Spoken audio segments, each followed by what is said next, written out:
Hola, buenas tardes. Pues tenemos aquí el gusto de presentar a Melissa, que viene aquí a platicar al coloquio. Nos va a dar la plática Fundamentos, Paradojas y por qué es verdadero que 2 más 2 es igual a 4. Y le agradecemos. Les hacemos la invitación a que al final, si tienen algún comentario o alguna pregunta, es como parte de la intención del coloquio. Y bueno, pues les dejamos ya aquí en palabras de Melissa. Gracias. Bueno, antes que nada, gracias a los organizadores por invitarme a dar esta plática. Es muy importante para mí platicarles de estas cosas porque no son temas que se traten mucho en la Facultad de Ciencias, son temas que la carrera de matemáticas a veces hace un poquito a un lado, y lo que yo quiero hacer es tratar de darles buenas razones, tratar de darles ánimos y de motivarlos de alguna manera para que se acerquen a esas cuestiones que son muy importantes y que tienen que ver con la filosofía de las matemáticas. Entonces, el título es muy largo porque exactamente no sabía qué era lo que les iba a decir, no estaba como completamente segura, quería hablar de un montón de cosas, quería hablar de verdad, quería hablar de demostración, indecidibles, y de pronto me di cuenta que si les hablaba de todo lo que quería íbamos a estar aquí 2 días.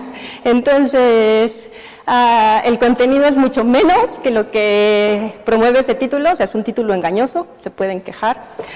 Y bueno, me voy a concentrar sobre todo en la parte de fundamentos, que es como un poco donde empieza esta historia de la filosofía de las matemáticas ya como tal, y donde pues tradicionalmente comienzan los debates. Entonces, primero vamos a hablar un poquito de fundamentos, cómo los fundamentos nos llevaron a enterarnos de la existencia de las paradojas y cómo esto se refleja en lo que quiere decir una verdad matemática. ¿Qué quiere decir ser una verdad matemática? La segunda parte que quería abordar era la de práctica matemática, porque hay 2 formas, no 2, pero al menos 2 formas de hacer filosofía de las matemáticas, una que es la tradicional, que tiene que ver con estas discusiones de los fundamentos, y otra que es mucho más reciente, que se enfoca a la práctica matemática, ya no tanto a de qué hablan las matemáticas, sino a cómo se hacen las matemáticas. Esa es más reciente, es más moderna, es muy interesante, pero, de nuevo, solo tengo unos cuantos minutos, entonces es probable que no lleguemos a eso. Pero en cualquier caso, si a alguien le interesa, después le puedo dar bibliografía o por dónde empezar. Bueno, y el último punto que tengo aquí preparado es el mapa curricular, que no sé por qué no se queda aquí. Que la idea es, pues el objetivo de estas pláticas es que ustedes puedan elegir, tengan criterios para elegir sus materias optativas. Entonces les voy a presentar un poco el mapa curricular de matemáticas y cómo darles algunas de lo que sería, según mi opinión, buena idea elegir como materias optativas si es que ustedes están interesados en filosofía de las matemáticas. Bueno, entonces, para empezar con los fundamentos, necesitamos revisar un poco de antecedentes históricos, que eso es muy importante, y después de los antecedentes históricos voy a ver lo que son las 3 escuelas de fundamentos más importantes que se considera en los últimos siglos, que son el logicismo, el intuicionismo y el formalismo. La matemática que se hace ahorita, la que se hace aquí en la Facultad de Ciencias sobre todo, está muy motivada por el espíritu del formalismo, cuyo principal representante es Hilbert. Ahorita les voy a platicar de qué va la cosa y por qué la matemática se hace de esa forma, ¿no? Y qué otras opciones tendríamos, además de hacer matemáticas, si no nos dedicáramos a coleccionar axiomas, a aplicar reglas de inferencia y a sacar resultados de esos axiomas, que básicamente es lo que van a hacer mucho tiempo durante su carrera. Entonces, los antecedentes históricos, hay 2 grandes acontecimientos que motivan la búsqueda de los fundamentos. El primero es la aparición de las geometrías no euclidianas y el segundo es el surgimiento del análisis matemático. Entonces, la aparición de las geometrías no euclidianas, además de mostrarnos que hay otras formas geométricas que podemos considerar y a pensar geométricamente de otra manera, incluso a pensar en el espacio de una forma distinta a como lo habíamos pensado hasta ahora, hacen una cosa más que es de gran importancia filosófica. Nos hacen preguntarnos qué quiere decir que un enunciado sea verdadero, qué quiere decir que un enunciado sea indubitable, qué quiere decir que sea evidente. o autoevidente, como hubiera dicho Euclides. Bueno, espero no estarle atribuyendo a Euclides cosas que no hubiera dicho, pero creo que sí decía auto. Entonces, vamos a ver estos dos acontecimientos históricos, cómo surgen las geometrías no euclidianas y cómo empieza el análisis y cómo traen problemas filosóficos muy importantes al debate. Entonces vamos a pensarlo en forma de preguntas. La filosofía se piensa prácticamente todo el tiempo en forma de preguntas. Entonces, empezamos por 3 preguntas fundamentales. O dicho de otra manera, ¿sobre qué hablan los enunciados de la matemática? Cuando yo veo en un enunciado de matemática, ¿de qué me está hablando? ¿Qué cosa está describiendo? ¿Qué cosa me está reportando acerca del mundo? La segunda pregunta es una que les encanta a las personas aquí hablar en el café de la facultad y todo el mundo tiene una opinión al respecto. Y es si las matemáticas se crean o se descubren. Están ahí y andamos por ahí haciendo investigación hasta que las vamos encontrando los enunciados que son verdaderos, o nos dedicamos a hacer ciertos aparatos teóricos que nos arrojan algo que es verdadero, pero verdadero en un sentido relativo. O sea, yo tengo que decir qué significa ser verdadero, ¿no? O sea, fíjense que responder a esa pregunta, se crean o se descubren, tiene detrás una cuestión muy importante que es, ¿la verdad matemática es objetiva o es subjetiva? Y las dos respuestas nos traen un montón de preguntas más a la mente. Si es subjetiva, ¿por qué 2 personas en diferentes partes del mundo llegan a los mismos resultados? Si es objetiva, entonces, ¿en virtud de qué existe? O sea, ¿cómo apareció ahí? O sea, ¿hay un Dios matemático o algo por el estilo que organiza el mundo de tal manera que vamos y encontramos ese orden cuando lo investigamos? Esa es como la pregunta, ¿no? Así se ve sencilla, pero tiene detrás un montón de matices filosóficos importantes. Y finalmente, relacionada con las 2 preguntas anteriores, está la pregunta de qué hace verdaderos a los enunciados matemáticos. ¿Qué quiero decir con qué hace verdaderos? Piensen en un enunciado no matemático. Vamos a pensar en el enunciado, la mesa está enfrente de mí. Yo me refiero, es más, digo, esa mesa, y apunto a la mesa, está enfrente de mí. ¿Qué hace? ¿Ese enunciado es verdadero o es falso? Es verdadero, ¿no? ¿Qué hace verdad al enunciado? Llévatelo, ven. ¿Las pruebas lo hacen verdadero? Porque un contraejemplo lo puede desmentir. Vamos a hacer un ejercicio mental. Piensa que yo salgo y me encuentro una persona que va pasando ahí por el metro y le digo, oye, el enunciado, esa mesa está enfrente de mí, es verdadero. La persona me cree, ¿no? Porque está viendo a la mesa y la mesa está enfrente de mí. Si alguien no ha estudiado matemáticas o no ha estudiado física como ustedes, lo último que se le ocurre, no me imagino cómo se le vendría a la mente que son las pruebas que le pueda dar de eso lo que hace verdadero al enunciado. ¿Qué hace verdadero al enunciado? ¿Por qué es verdadero?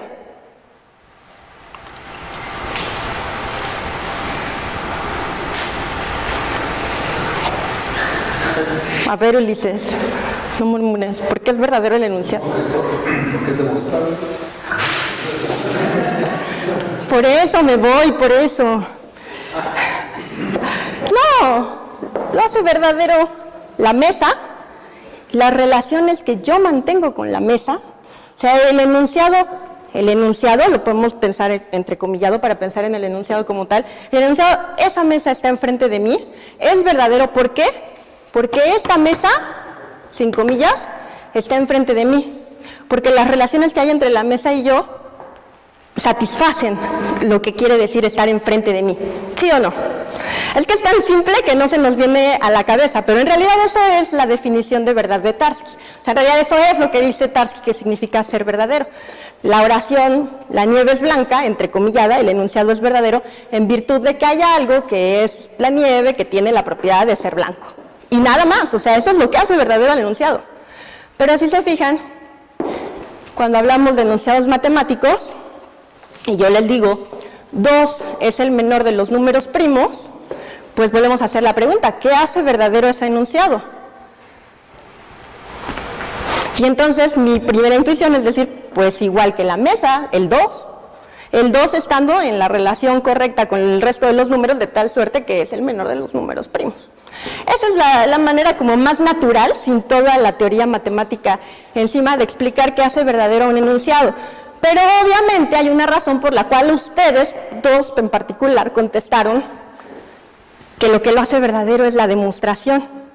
Y eso tiene que ver con cómo terminamos siendo formalistas todos en esta facultad. Bueno, yo no, pero casi todos los demás sí.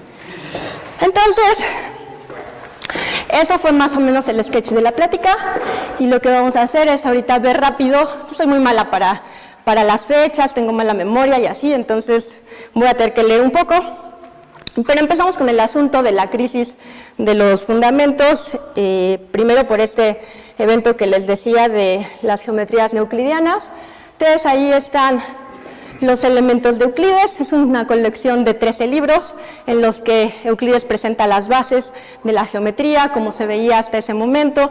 Es como la primera obra donde se formaliza una teoría matemática, de tal forma que se diga, mira, estos enunciados son básicos y estos de acá se deducen de alguna forma de los primeros, ¿no? Entonces, ya así como estructurado, como lo conocemos hoy en día, como entendemos una teoría matemática, esta es la primera. Entonces, los elementos de Euclides parten de 5 nociones comunes y de 5 postulados. Las nociones comunes, pues como su nombre lo dice, son cosas que todos parece que estaríamos de acuerdo.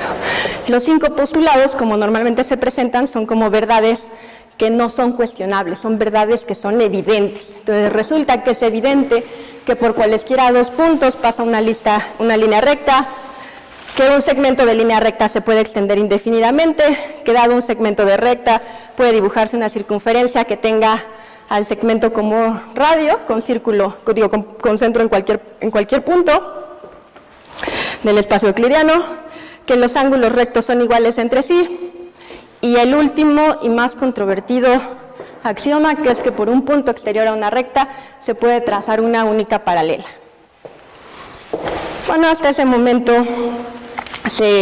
nadie protestaba, la gente decía que sí, que efectivamente eran autoevidentes, que no había manera de cuestionarlos, que no podían estar equivocados esos enunciados, pero a alguien no le parecía tan evidente el quinto postulado, no le parecía tan evidente que dado un punto de una recta siempre hubiera una línea paralela que pasara por ahí. Entonces ese alguien que no le pareció que era tan evidente, lo que intentó hacer era demostrarlo. O sea, lo primero que tratan de hacer con el quinto postulado es probarlo a partir de los anteriores. La noción de axioma ha cambiado a lo largo de los tiempos muchísimo, pero una cosa que tiene como en común, como se entendía en la antigüedad y como se entiende ahora, es que los axiomas no se demuestran a partir de otras proposiciones. Otras proposiciones se demuestran a partir de los axiomas, pero no al revés, son como primitivos, ¿no? Entonces, bueno, se trataba, como que la primera duda, por lo que no sonaba tan evidente, es que a lo mejor se deduce de los otros 4. A lo mejor haciendo como las combinaciones necesarias entre los otros 4 enunciados, llegamos a la demostración, que en ese momento significaba algo un poco diferente que ahora, del quinto postulado de Euclides. Entonces, mientras trataban de demostrarlo, pues descubrieron que de hecho no. O sea, que de hecho tú puedes crear geometrías en las cuales el quinto postulado es falso, pero que son consistentes, es decir, que no guardan contradicciones. Y bueno, eso es los trabajos de Lobachevsky, de Gauss y de Riemann, que dieron lugar a nuevas geometrías, ¿no? Geometrías donde ya se entendía todo completamente diferente, en donde no se satisfacía el quinto postulado. Y entonces viene esta pregunta, que es ¿cómo sabemos? Bueno, ya, hay un montón de geometrías, está bien, son consistentes, son teorías que nos dicen diferentes cosas, que arrojan diferentes enunciados, pero ¿cómo sabemos cuál es la buena? ¿Cómo de nuevo? Volvemos a la mesa, ¿no? Yo, bueno, es que ahí está la mesa. O sea, no, bueno, o sea, alguien se puede poner ya muy necio y decir, no, te la estás no, es una alucinación colectiva y estamos en la Matrix y en realidad no hay tal mesa, te la estás imaginando, entonces no puedes decir que el enunciado es verdadero en virtud de que está la mesa porque no puedes demostrar que está la mesa. Está bien, pero yo no hablo con gente loca, entonces, pues nada más me iría. Está la mesa hace verdadero al enunciado. Ese es solamente un enunciado. Las matemáticas son sistemas completos que tienen un montón de enunciados. En particular, la geometría euclidiana es un sistema que tiene un montón de enunciados y las no euclidianas son otros sistemas, cada uno con su montón de enunciados. ¿Cuál de ellas es la buena? Y entonces uno dice, bueno, para empezar, ¿qué quieres decir con la buena, no? O sea, ¿cómo te contesto cuál es la buena? Pues, si me dices, la buena es la que sea consistente, todas esas son consistentes. Pero, pues como la gente de antes era más sencilla y apelaba a sus intuiciones naturales, pensaban que una cosa en la cual se podía responder esa pregunta era el espacio. La buena es la que describa el espacio tal y como este es. Entonces, por mucho tiempo se pensó que el espacio respondía a la geometría euclidiana, o sea, que el espacio era euclidiano. ¿Y qué creen ustedes? ¿Que tenían razón o que se equivocaron? ¿O alguien lo sabe a ciencia cierta? Si eso es verdadero, que el espacio es euclidiano. ¿Saben si es? O sea, pueden hacer el ejercicio mental de pensar, ¿qué pasará si tomo una recta y luego agarro un punto y paso una recta, paso todas las posibles rectas que puedo pasar por ese punto? ¿Existirá una y solo una de ellas tal que sea paralela? Bueno, es que en nuestra escala parece euclidiano, pero más grande podría ser. Exacto. Aparentemente sí es, y mucho tiempo lo creyeron, pero hacia 1920, después de que surge la geometría riemanniana, Einstein aborda en su teoría de la relatividad general, porque hay una particular y una general, por ahí hay unos físicos, entonces si digo cualquier barbaridad me paran. Y lo que trataba de describir, o sea, él estaba estudiando esta cuestión de cómo es la geometría, la estructura geométrica del universo. Entonces, en ella muestra cómo la geometría del espacio-tiempo tiene curvatura, que es precisamente lo que se observa como campo gravitatorio y cómo, bajo la acción de la gravedad, los cuerpos siguen las líneas más rectas posibles dentro de dicha geometría, líneas que se denominan geodésicas, ¿no? Y tiene que ver con este asunto, ¿no? La relatividad es una teoría que está motivada por describir fenómenos a gran escala, por describir fenómenos muy grandes. Bueno, aquí hay otro detalle que sale, que es que la ecuación de Einstein afirma que para cada observador la curvatura media del espacio coincide, salvo un factor constante, con la densidad observada, dando cumplimiento así a la fantástica visión de Gauss. Gauss ya se lo había imaginado, Gauss sospechaba eso, sospechaba que el espacio no era euclidiano. Entonces viene el surgimiento del análisis. Y el surgimiento del análisis, para no hacerles como muy largo el cuento, aunque estoy viendo que no llevo tanto tiempo hablando, el surgimiento del análisis tiene que ver con que estas nociones, o sea, el análisis matemático, y pues ya lo verá, o sea, van a tener suficiente análisis para, iba a decir vomitarlo, pero suena grosero, van a tener suficiente análisis para nadar en él. Entonces, o sea, porque a lo que me refiero con el análisis, o sea, los conceptos que estoy pensando en análisis son esos que van a estudiar en cálculo, los que van a llevar en cálculo 1, 2, 3, 4, análisis matemático 1, análisis matemático 2, van a tener suficiente análisis, y el asunto con el análisis es que trabaja con tres conceptos que son muy difíciles de inteligir. Son tres conceptos que son un escurridizo, que son el concepto de función, el concepto de convergencia y el concepto de límite. Son conceptos que no se entienden, o sea, no es lo mismo explicar qué cosa es una silla que explicar qué es un límite, ¿no? Son cosas más abstractas, más raras, más difíciles. Entonces, ya se trabajaba con estos conceptos, pero el problema es que a los matemáticos los pone muy nerviosos tener conceptos que no están bien delimitados.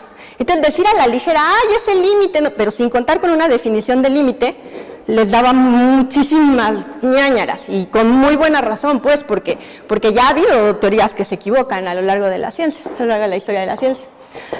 Entonces, urgía encontrar la manera de formalizar estos conceptos de tal modo que las teorías matemáticas que requirieran de ellos, las que llevaran límite, función, convergencia, quedarán como bien cimentadas, que no pasara que un día alguien se diera cuenta que no era como lo habíamos pensado, entonces ya todo lo que dijimos que era verdadero resultó ser falso.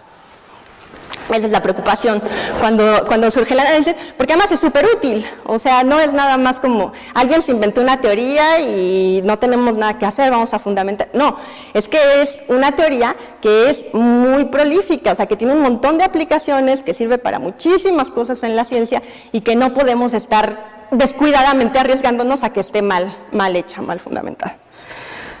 Bueno, a ver, entonces, ¿cuál es la moraleja?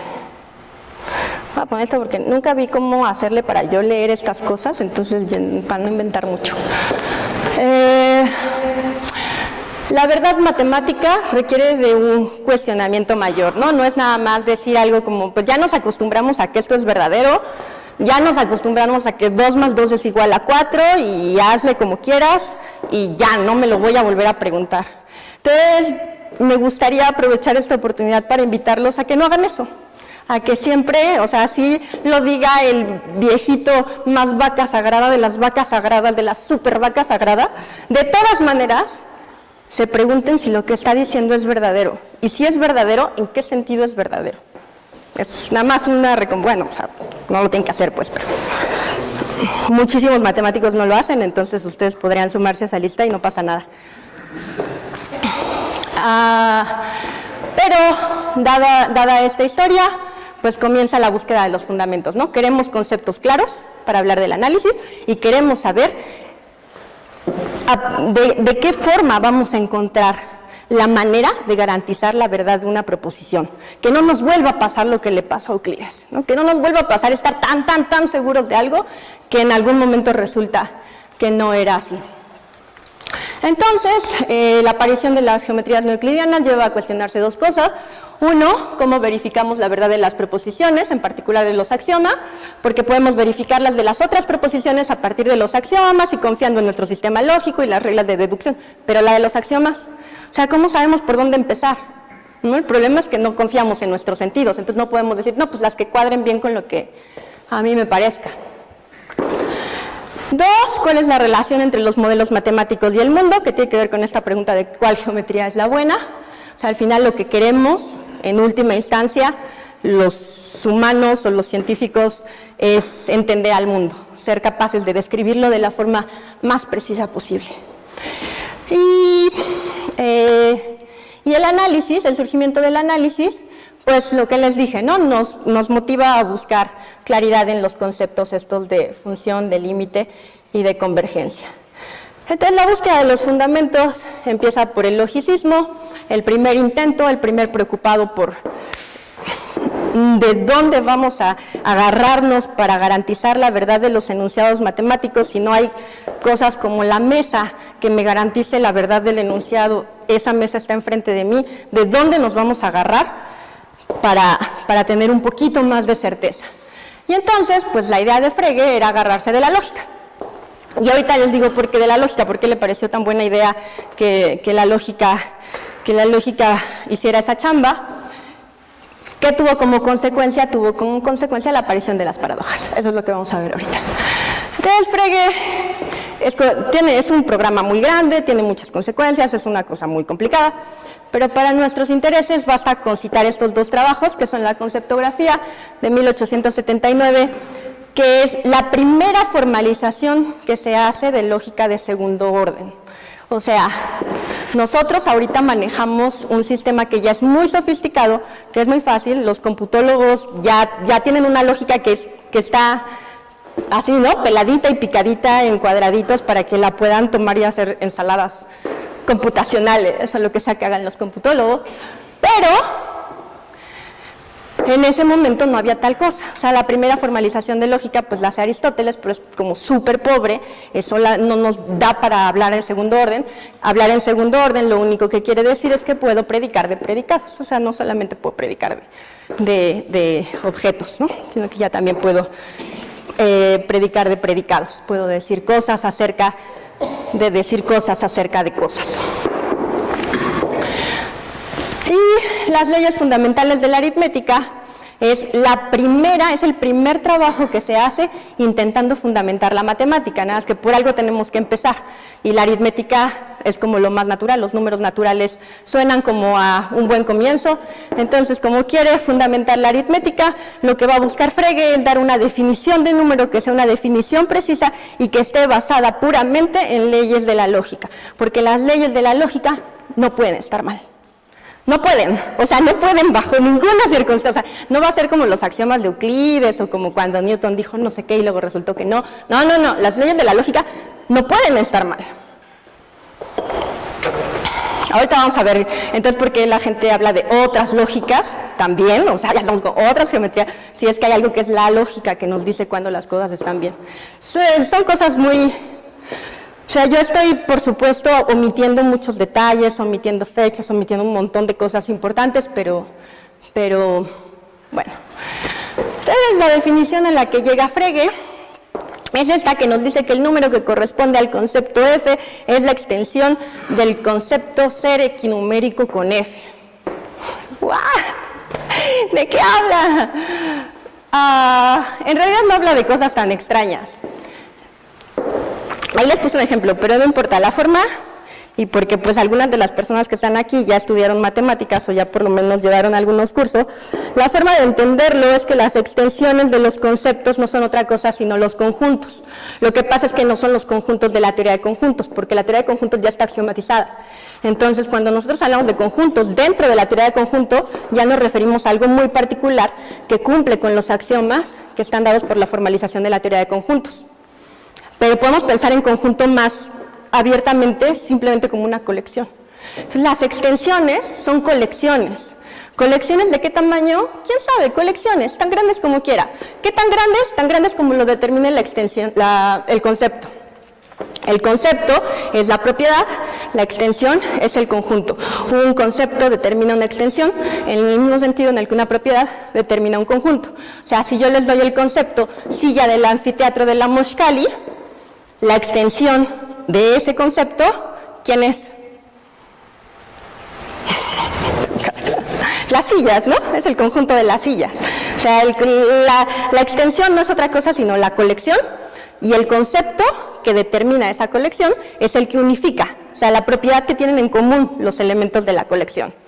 Se tienen que ir acostumbrando a esas cosas porque se pone más feo, pues, cuando uno ya empieza a verlo. Hay un sentido en el que se pone más fácil porque ya nos dan axiomas y nos dan el libro de José Alfredo Amor y ya viene todo así como bien organizadito, pero es importante saber de qué estamos hablando y no nada más estar repitiendo cosas, ¿no? No nada más venir aquí 4 años a repetir lo que dicen las vacas sagradas.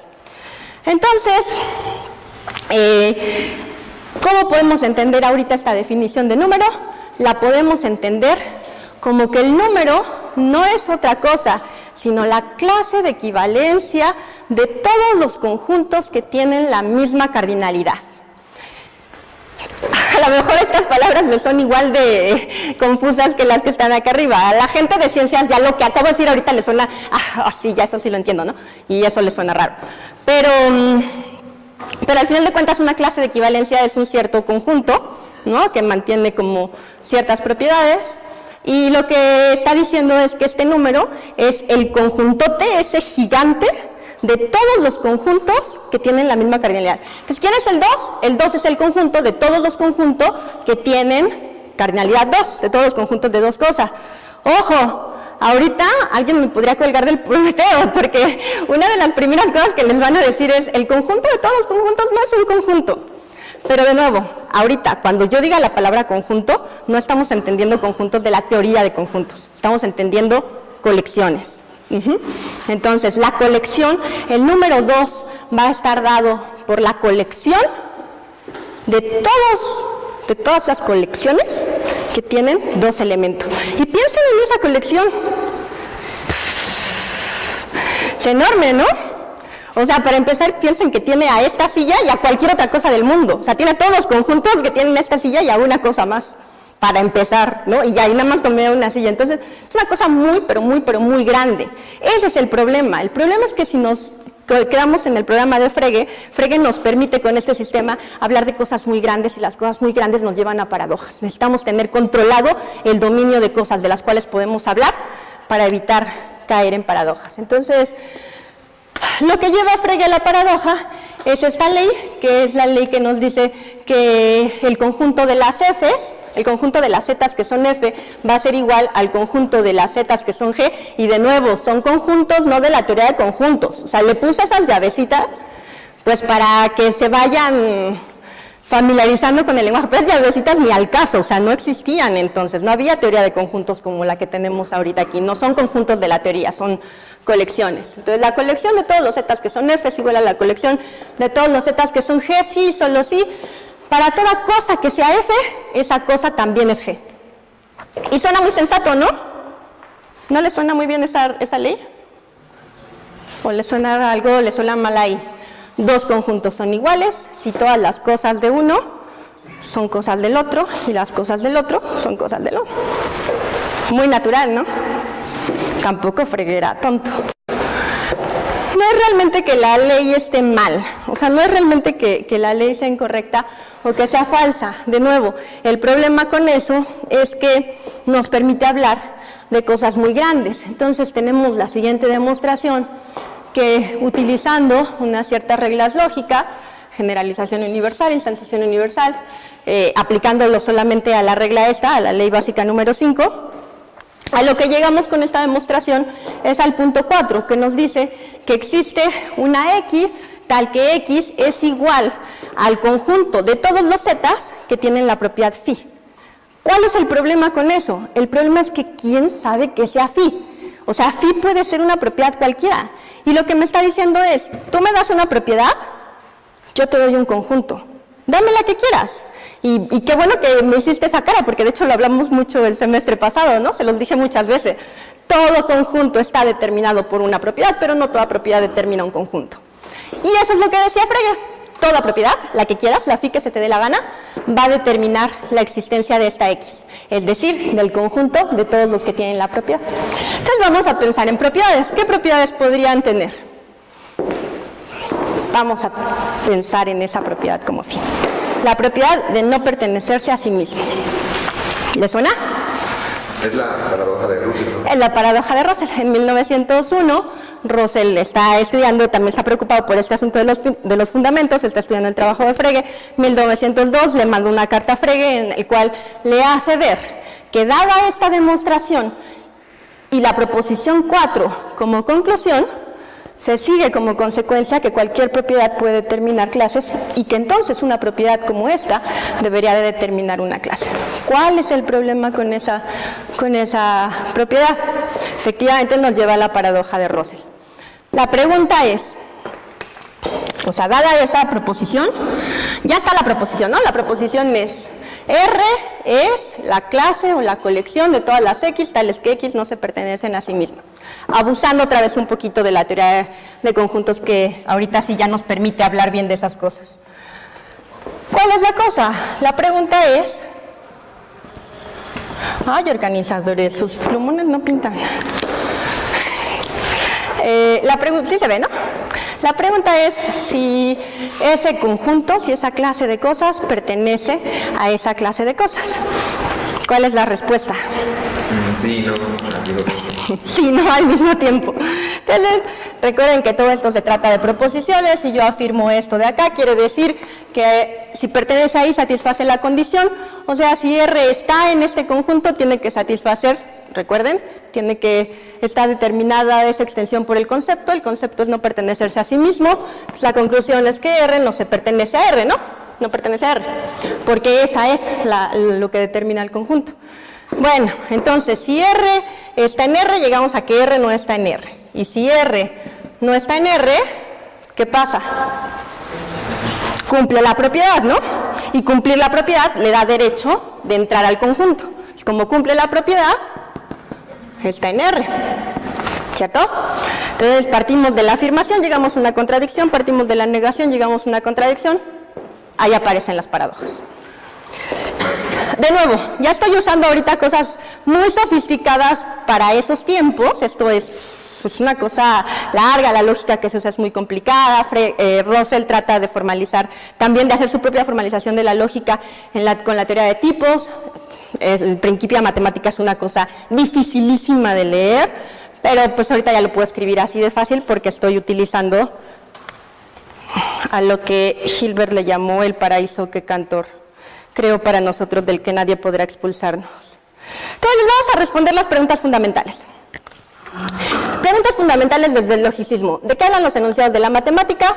Pues en realidad son enunciados lógicos, hablan sobre verdades lógicas que son necesarias y universales. Lo que hizo Frege fue definir a número en términos puramente lógicos, y como la lógica se conoce a priori, es decir, no hay que ir a la experiencia como en el caso de la mesa, es más segura, no me voy a equivocar. O sea, yo me podría equivocar con la mesa, pero no me puedo equivocar con algo que sé antes de la experiencia, si es que ya tengo ese conocimiento previo a la experiencia. Segunda pregunta, ¿las matemáticas se crean o se descubren? ¿Qué creen que diría el logicista? ¿Se crean o se descubren? Recuerden, ¿qué son las matemáticas? Lógica. ¿Se crean o se descubren? ¿Alguien dijo se crean? ¿Te parece que piensan que se crean?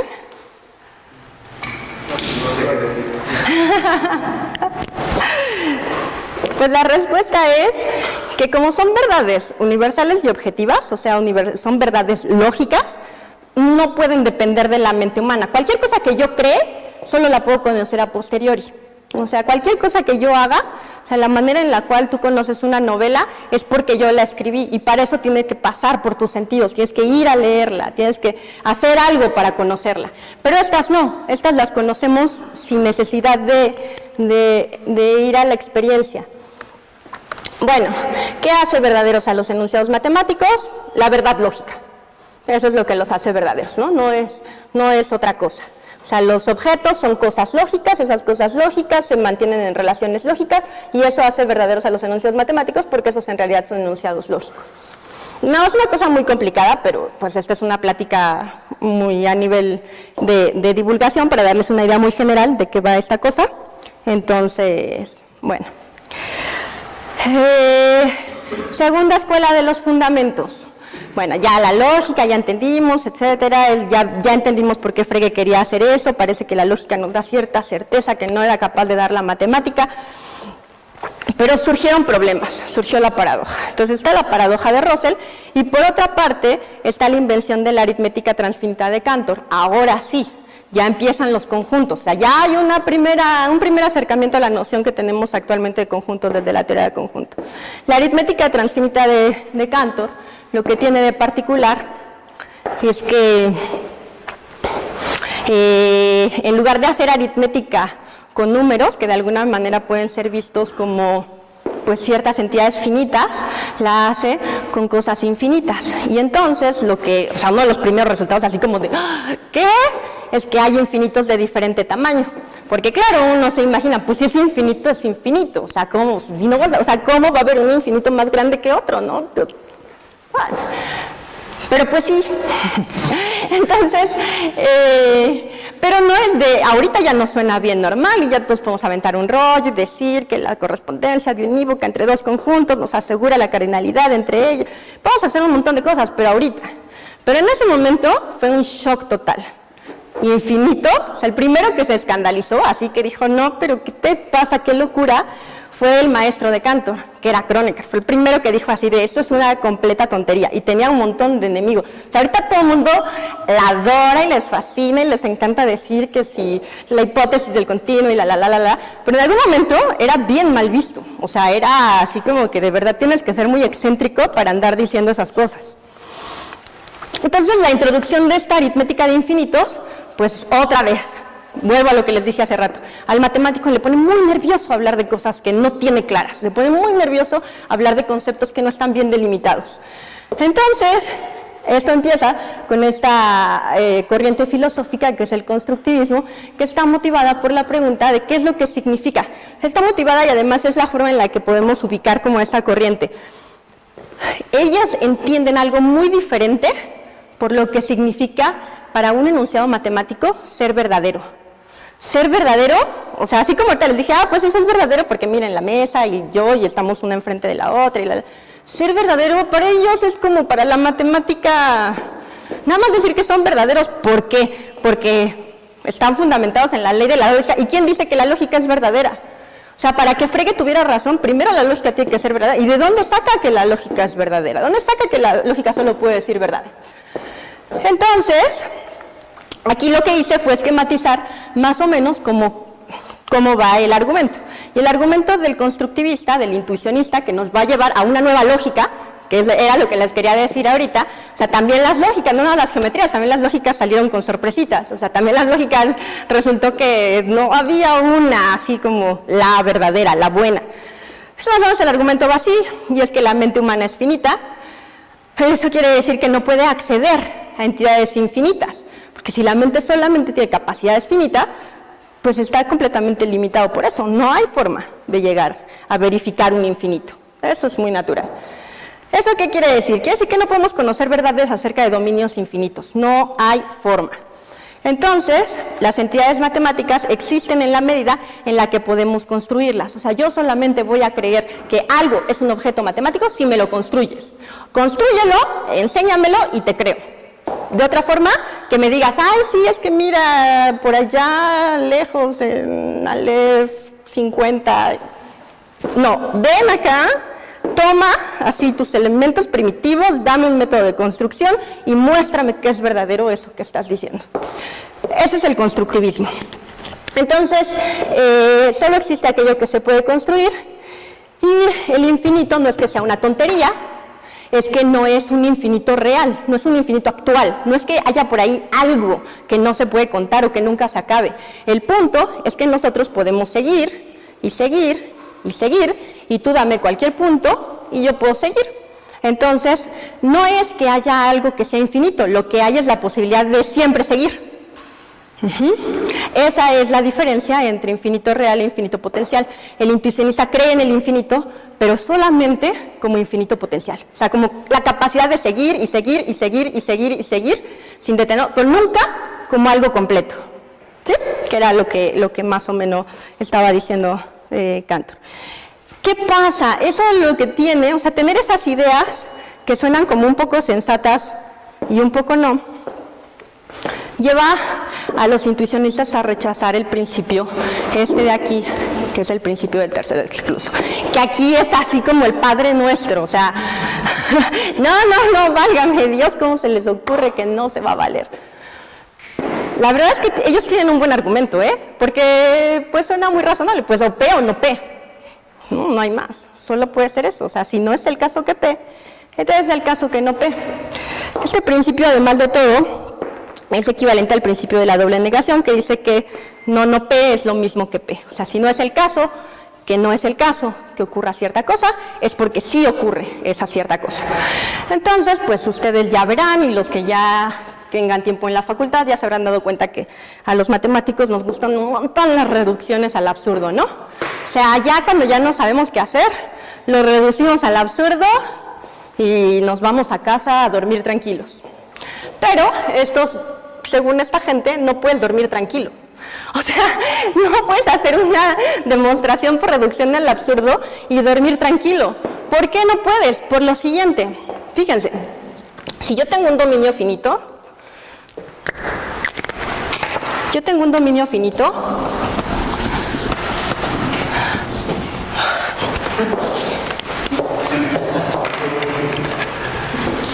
o sea, tengo tantas cosas importantes que decir y voy a llevar... No. ¿Ustedes que ya tiren? No, ya tienen. Supongo que... A ver. Más o menos se ve, ¿verdad? A ver, pero déjenme, porque hay aquí un montón. Alguno debe de verse bien. Listo.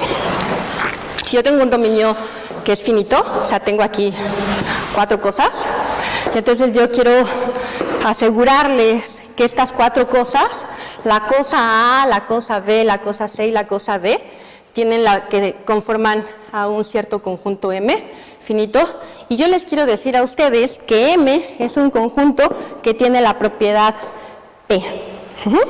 Yo quiero ver que P, o sea, ¿qué quiere decir ver que P? Ver que P quiere decir que es verdadero que P de A, que es verdadero que P de B, que también es verdadero que P de C, y que también es verdadero que P de D.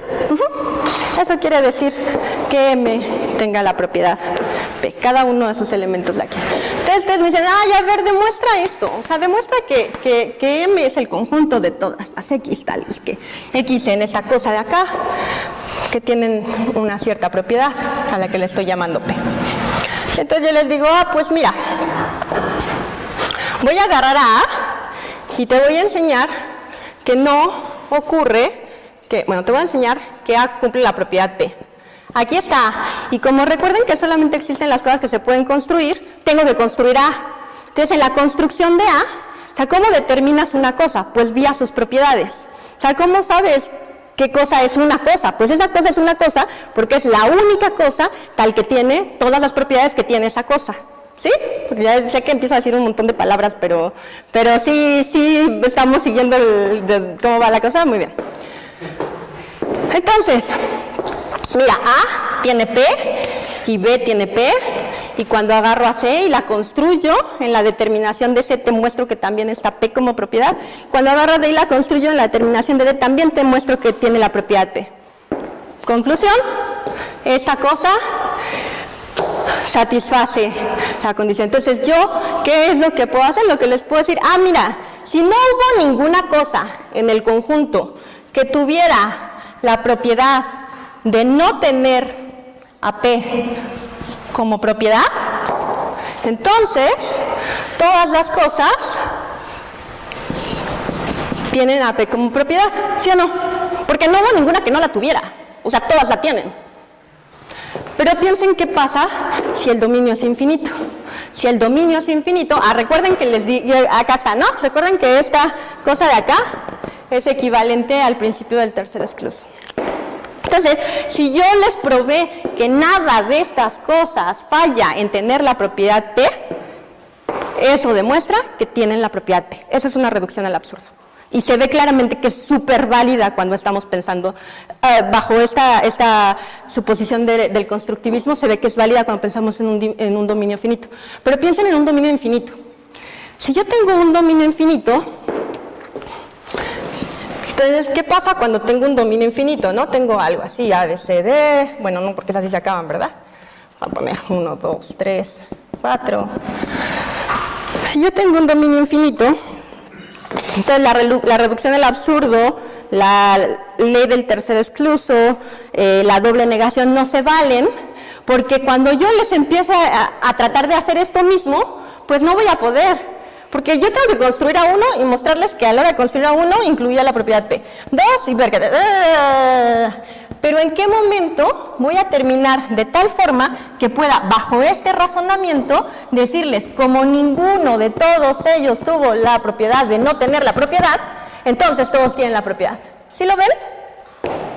O sea, no es válido porque no estoy creyendo, o sea, en la existencia de un infinito completo, solamente del infinito potencial. Cada objeto lo tienes que construir, y para construir ese objeto tienes que darme sus propiedades. Entonces, de cada objeto singular yo puedo verificar la propiedad, pero del conjunto completo no hay tal cosa, no hay ese infinito.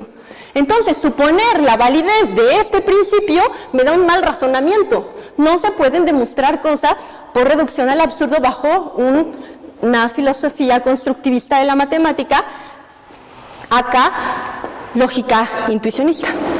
Entonces, rechazas ese principio. Muy bien, rechaza el principio. Rechazamos un principio lógico. ¿Qué pasa cuando rechazamos un principio lógico? Cuando rechazamos un principio lógico, la noción de consecuencia lógica, donde la noción de consecuencia lógica quiere decir que entiendo cuando digo algo como A implica B. ¿Qué quiere decir eso de ahí? ¿Qué quiere decir que B sea consecuencia lógica de A? Cambia, o sea, ya no significa lo mismo. ¿Y qué significa esto? Es una cosa muy rara y tiene muchas respuestas y casi todas son difíciles, pero una muy simple es la tabla de verdad. Se puede definir al condicional y todas estas cosas podemos definir en términos de tabla de verdad. Entonces esto significa... ¿Qué significa? Significa que no hay manera ¿de qué? De hacer una generalización. No. ¿Qué significa A implica B? ¿Qué significa A implica B? Ustedes, todos, porque yo se los Dije alguna vez, no, tú no te... ¿Qué significa que A implique B? Que una es consecuencia de la otra. Y que si pasa A, entonces lo B. Otra manera que suene menos chabacana de decirlo. Ok, que no B implica no A, pues suena menos chabacano definitivamente, pero a ver, traten de decirlo en términos de definición, ¿qué significa que A implique B? No hay manera de que si A es verdadero, B sea falso. Gracias, eso significa, ¿no? No hay manera de que cuando A es verdadero, B sea falso. Eso es el significado. Y eso se puede traducir en la tabla de verdad. O sea, podemos ver la tabla de verdad y ver que siempre que A es falso, la implicación se vale y entonces está muy bien. Y cuando A es verdadero, va a ser válida el caso en el que la consecuencia también sea verdadero. O sea, la única en la que no se vale es que este sea verdadero y este sea falso, que fue lo que dijiste ahorita, ¿no? Eso significa la consecuencia lógica. Bueno, eso ya no significa cuando tú rechazas este principio. Si tú rechazas un principio de tu lógica básica, esto cambia y significa otra cosa. Y entonces, ¿qué es lo que pasa? Que al tratar de reconstruir toda la matemática de nuevo con esta nueva lógica, sale diferente. O sea, la aritmética se construye igualito, te queda la misma aritmética, donde igualito significa las mismas cosas que eran verdaderas en la aritmética sobre lógica clásica siguen siendo verdaderas y las falsas, pero el análisis no. Hay teoremas de análisis matemático que son verdaderos con lógica clásica y falsos con lógica intuicionista y viceversa. Entonces no es como tan fácil nada más decir, ay, no me parece tu idea de objeto matemático y hazle como quieras, ¿no? O sea, no me parece, pero entonces todo se va. Y además, esto que suena tan descabellado, uno dice, porque las demostraciones se vuelven más complicadas, mucho más complicadas, es un lenguaje mucho más complicado. Pues resulta que es la lógica favorita de los computólogos. Bueno, no sé si de todos, pero por lo menos de tu asesor, o de tu ex asesor, es su lógica favorita, la lógica intuicionista. ¿Por qué? Porque se apega a esta idea de que la mente es finita, que no tiene alcances infinitos. Bueno, creo que ya vi a los organizadores como con ganas de callarme, entonces, sí, yo estoy en todo, o sea, no crean que soy de los que... No, yo estoy en todo. De todas maneras, la tercera escuela filosófica, el formalismo, de la cual traía mucha información también, y etcétera, etcétera, se la van a chutar toda la carrera. Entonces, implícitamente viene ahí adentro, entonces no tienen manera. O sea, uno tiene que como ponerse rebelde para no solamente absorber esa forma de hacer matemáticas, porque no es la única, o sea, hay muchas formas de hacer matemáticas. Bueno, entonces vamos a revisar las respuestas a las preguntas fundamentales del logicismo, cómo contesta. Y me voy a brincar el formalismo, ustedes averiguarán durante lo que les quede en esta facultad a qué se dedican los formalistas. Y voy a ir al mapa curricular para ver cómo quedaría el mapa curricular de acuerdo si alguien tiene como este tipo de inquietudes. Entonces, ¿sobre qué hablan los enunciados de la matemática? Pues hablan sobre objetos, pero los objetos son dependientes de la mente humana. Recuerden, solo existe lo que puedo construir. ¿Se crean o se descubren? Yo creo que ahora sí está más claro, ¿no? ¿Se crean o se descubren? Se crean, ¿verdad? Porque solamente existe lo que se puede construir, o sea, se construyen. ¿Y qué hace verdaderos a los enunciados de la matemática? Ya no puede ser la lógica, porque a alguien ni siquiera le compraron la lógica clásica a Frege. No digas lo que sea. Bueno, está bien, porque así por lo menos alguien me contesta, pero... ¿Qué hace verdaderos a los enunciados de la matemática?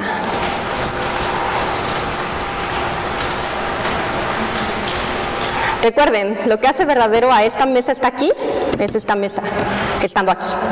¿Qué hace verdaderos a los enunciados de la matemática bajo el razonamiento intuicionista? Pues los mismos enunciados. Lo que los hacen verdaderos son los objetos, pero los objetos son los objetos que se construyen. Y son los objetos dentro de esta lógica, que es la lógica intuicionista, que es la única que es segura, porque recuerden que no creemos que haya tal cosa como un infinito real. Entonces, lo que las hace verdad son estos objetos que son construidos y la lógica que gobierna su comportamiento, que es la lógica intuicionista. Entonces, pues ya no vamos a ver esto, pero aquí hay un gran experto en la facultad, en Hilbert, que es Carlos Torres. Y bueno, eso solamente les había hecho la paradoja en otro clásico, que es la del barbero, para ver qué es lo que los motivó a pensar que la verdad se podía dar en términos de demostración. La conclusión del formalismo, nada más voy a leer la conclusión, es que la verdad de una proposición matemática está dada no por su contenido, sino por las relaciones sintácticas que ésta mantiene con el sistema que la contiene. Dada una proposición en un sistema, P va a ser verdadera si el sistema donde está P es un sistema consistente, o sea, si es un sistema que no tiene contradicciones. ¿Qué justifica la verdad de P? La prueba de la consistencia del sistema completo. Eso es como lo que me contestaron al principio, así de que eso es verdadero según si lo puedo probar o no. Es esa idea, es la idea de que es la consistencia de un sistema lógico la que da la verdad. Entonces, bueno, tiene sus respuestas que ustedes los invito a pensarlas con calma, que son esto de que hace verdaderos a los enunciados, pues claro, les iba a hablar al final un poquito de Gödel, que de alguna manera destruye con sus dos teoremas de incompletud el programa de Hilbert, porque también les iba a dar el programa de Hilbert más detalladamente, pero bueno, Gödel lo arruinó. Y algo muy lindo, pero muy lindo, que sí les quiero decir, que no me quiero ir sin decírselos porque es una cosa muy, muy importante, es que lo que Gödel prueba con su primer teorema de incompletud, él construye esta oración, que es la oración G, que dice de sí misma que no puede demostrarse en el sistema. Entonces, esa oración, a ver rápido, porque es que esos organizadores son súper represivos, entonces siento así su mirada de odio de que ya me apuré. Entonces, nada más una pregunta rápida para ustedes. ¿Les suena verdadera o falsa esa oración?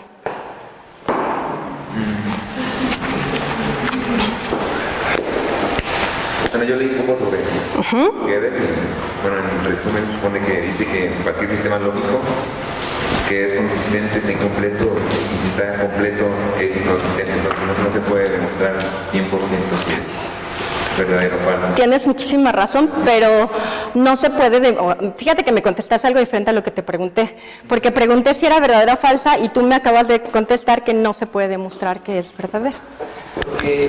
Porque si se demuestra que es falsa, eso lo hace verdadera, pero al mismo tiempo sería falsa por su propia, por lo que dice. Entonces no se puede demostrar. Sí, o sea, es lo que me quieres decir que no se puede demostrar, de hecho eso nos acaba de decir que no se puede demostrar. ¿Todos están de acuerdo en que no se puede demostrar? ¿Sí? ¿Estamos de acuerdo? Yo sí estoy de acuerdo. Muy bien. No se puede demostrar. ¿Es verdadera o es falsa? La misma pregunta que les hice. Ya estamos todos de acuerdo en que no se puede demostrar. Vamos, o sea, ya recuerden que son organizadores muy malvados, entonces esto tiene que ir rápido. Ya estamos, no se va a demostrar, ni lo vamos a intentar, no vamos a razonar por qué. ¿Es verdadera o es falsa? Es verdadera, porque no se puede demostrar. Eso es lo que nos está diciendo, no se puede demostrar y no se puede demostrar. Si no se puede demostrar y dice que no se puede demostrar, eso no lo hacen verdadera, que no se puede demostrar. ¿Cuál es la consecuencia de eso? La consecuencia es que verdad y demostrabilidad no significan la misma cosa. Una cosa puede ser verdadera aun cuando no se pueda demostrar. ¿Por qué sabemos que es verdadera? Porque la estamos viendo. O sea, al principio de la plática ustedes me dijeron que yo sabía que la mesa estaba aquí enfrente porque podía dar una demostración de ello. No, así no es. La verdad es una cosa y la demostrabilidad es otra. Son nociones diferentes y eso está sumamente aceptado, eso no es algo controversial. Ya para terminar, déjenme decirles del mapa curricular. Eso sí está bien, ¿no? Que me tome 3 minutos para decirles cómo organizar, pues ese es el punto, para eso estoy aquí. Bueno, el mapa curricular tiene las obligatorias de los 6 primeros semestres. Creo que... no, sí puse ecuaciones diferenciales. En algún momento dije, ¿sabes que no la incluí? Ya debe haber sido mi inconsciente traicionándome, queriéndola olvidar. Las que están en amarillo como pueden ver, son las álgebras. Cuando estudien álgebra, cuando vayan por todas sus álgebras, fíjense en las estructuras de todas, valga la redundancia, estructuras algebraicas. Van a ver lo que es un anillo, lo que es un campo, lo que es un grupo. Observen cómo son estructuralmente, o sea, vean, así traten de abstraer tantito y verlas desde afuera. Saquen generalizaciones de las propiedades de esas estructuras, ¿no? Ese es un buen ejercicio filosófico, aunque a la gente no le guste decirle así. Las que están en azul son las de análisis, las que tienen que ver con análisis matemático. Entonces, yo lo que quisiera es pedirles o sugerirles, recomendarles, es que cuando tomen esas en azul, piensen, se fijen en esos conceptos que les dije, en función, convergencia, límite, ¿no? Y piensen cómo sería si no se los estuvieran definiendo con épsilon y delta, si tuvieran que trabajar con un límite sin una definición tan clara y tan precisa como la que tenemos en términos de épsilon y delta. Y las verdes son geometrías. El razonamiento geométrico, según yo, a pesar de que también es matemático, es muy diferente, no solo según yo, del razonamiento algebraico o del aritmético. Entonces, ya por último, para las optativas, las dividí en dos grupos. Una, son materias que pueden elegir con miras a que las diferentes metodologías de estas distintas ramas de la matemática les pueden dar una perspectiva sobre diferentes razonamientos matemáticos. Es muy diferente pensar álgebra a pensar geometría, es muy diferente pensar, bueno, topología no es tan diferente, por ejemplo, a pensar geometría, no sé, para algunos sí, para mí era como pensar álgebra y geometría. Pero son cosas que les van a dar una muy buena perspectiva matemática, ¿no? Todas las de la primera fila. Y estas de acá son cosas que serían básicas, así de ley, que tienen que llevar si tienen interés en filosofía de las matemáticas, que son conjuntos y lógica, historia. Es bien importante la historia. Yo no sé casi nada de historia de las matemáticas, pero es algo muy no sé, que lleva mucho a reflexionar sobre lo que es la matemática. Obviamente lógica y conjuntos, las otras dos lógicas. Teoría de las categorías no viene como materia, pero muy seguido, o por lo menos cuando yo era estudiante hace muchísimo tiempo en esta facultad, daban seminarios de álgebra. Y en seminarios de álgebra luego metían teorías de las categorías. Yo no sé, ahorita alguien además de Marmolejo da categorías. ¿No sabes? ¿Tú, Paco, no sabes? A veces da Terán. Daniela Terán. Y teoría de conjuntos 2 y 3, ¿no? Bueno, seminarios de filosofía de las matemáticas, hay 4 seminarios de filosofía de la ciencia. La cosa con los seminarios, pues es que no tienen temario, sino hasta que la gente las da, entonces es cosa que se metan al temario y si tiene que ver con sus intereses lo toman y si no, no. Y esas serían las sugerencias para escoger sus materias. Y ya, me callo.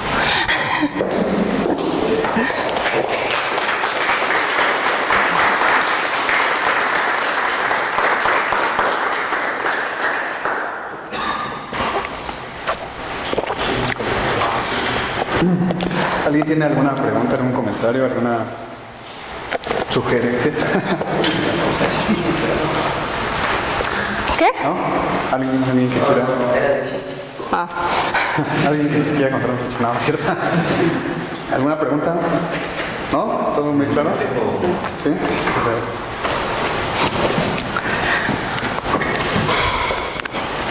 Bueno, ¿y tú cuál crees que es la filosofía de la matemática correcta? ¿El constructivismo, el formalismo? Había otra que no mencionaste, que era el platonismo matemático, el cual dice que sí existen y que a partir de ahí aparecen. ¿Cuál es en tu opinión cuál es en la que crees que es correcta? Las dos cosas que mencionas, o sea, mencionaste dos tipos de cosas, mencionaste el platonismo y mencionaste el intuicionismo, el formalismo y el logicismo. Estas tres cosas, o sea, los tres, a lo que se refieren, intuicionismo, formalismo y logicismo, son escuelas de fundamentos, es una tradición que se dedicó a buscar el fundamento de la matemática por una cierta línea. El platonismo es una postura que tomas tú hacia los objetos, o sea, tú puedes ser platonista y puedes ser formalista, aunque es un poco más difícil de defender, puede ser platonista y puede ser logicista. O sea, puede ser platonista ¿en qué sentido? En el sentido de que tú dices, los objetos matemáticos existen, son objetivos independientes de la mente humana. Eso es lo que es ser platonista, creer en la existencia de esos objetos. Y ya después tomas uno de esos caminos para explicar y buscar el fundamento en una teoría matemática que defienda la existencia de esos objetos. Entonces, platonista, yo soy súper platonista, o sea, soy así como lo más platonista que te puedas imaginar, que en realidad no es otra cosa que ser realista ante la existencia matemática. O sea, creo en la realidad, creo firmemente en la realidad objetiva, en la realidad matemática objetiva, pero las otras cosas que mencionaste son más bien como formas de abordarlo, es un poco independiente.